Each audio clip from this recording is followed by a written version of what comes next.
Hi everybody, in this video I will be giving you some hints on how to write the constructor as well as the addDailySteps method, which is a mutator method.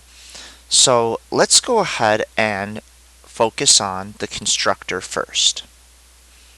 So in our problem, let me pull up the problem just a minute.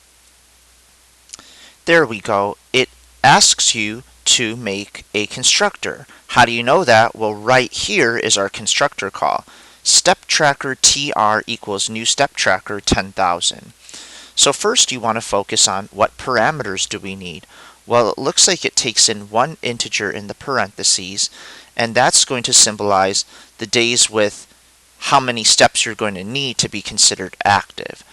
So you definitely need some type of integer for that. Let's take a look at the constructor. So as I said, it takes in a parameter. Hang on just a minute. There we go.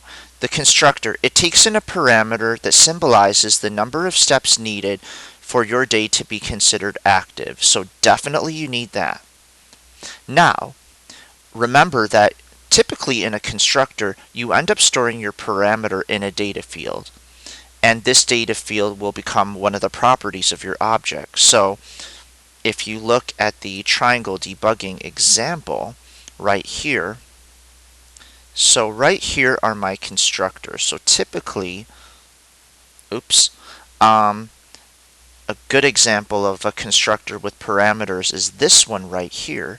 So that one, so this one takes in 3 integers, and it's going to set my data fields to become the values of the integers. So keep in mind that you typically do that in any sort of constructor. You basically set your data field to equal the parameters. Data field on the left, parameter on the right.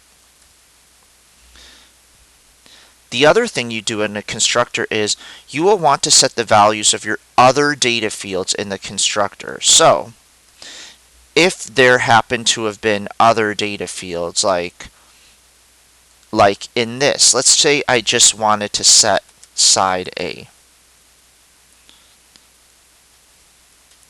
So those would both be A. This is just an example, but I would have to set my other data field, side B and side C, both to 0. So make sure that whatever data fields you end up accumulating, you do set them in the constructor.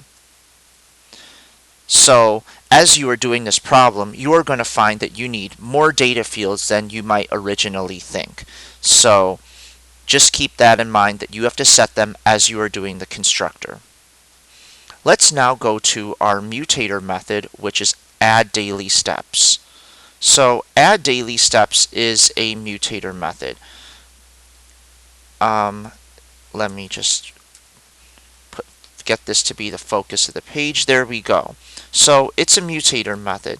It takes the number of steps, or it takes in information about the number of steps that were taken on a given day.